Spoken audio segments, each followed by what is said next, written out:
शाळेची आरक्षित जागा खाजगी संस्थेच्या घशात, सर्वपक्षीय विरोध डावलून प्रस्तावाला मंजुरी, महापौरांवर कोणाचा दबाव? पुनावळे येथील माध्यमिक शाळेसाठी आरक्षित 9100 चौरस मीटर जागा 30 वर्षांसाठी खाजगी संस्थांना भाडेतत्वावर देण्याच्या निर्णयाने पिंपरी चिंचवड महापालिकेत मोठा राजकीय वादळ उठले आहे.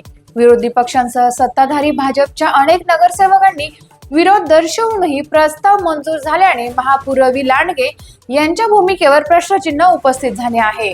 महापालिकेने ई निविदा प्रक्रियेद्वारे आरक्षण क्रमांक 457 अंतर्गत 0.91 हेक्टर जागेसाठी निविदा मागविल्या होत्या. ऑक्सफोर्ड इंटरनॅशनल फाउंडेशन या संस्थेने 7 कोटी रुपयांची सर्वोच्च बोली लावल्याने प्रशासनाने तिला 30 वर्षांसाठी जागा देण्याचा प्रस्ताव सभेपुढे ठेवला. पुनावळे परिसरात महापालिकेची एकही माध्यमिक शाळा नसताना आणि नागरिकांकडून सीबीएसई शाळेची मागणी असताना शैक्षणिक आरक्षणाची जागा खाजगी संस्थेला देणे म्हणजे विद्यार्थ्यांच्या हक्कांवर गदा आणल्याचा आरोप विरोधकांनी केला. काँग्रेस, शिवसेनेसह शिवसेना शिंदे गट कार्यकर्त्यांनी महापालिका मुख्यालयासमोर आंदोलन करत या निर्णयामागील हितसंबंधांवर बोट ठेवले आहे.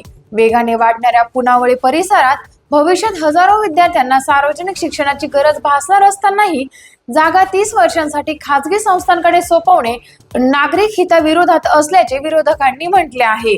या निर्णयाची पारदर्शकता आणि महापौरांवरील संभाव्य दबावाबाबत स्पष्टीकरणाची मागणी आता जोर धरत आहे.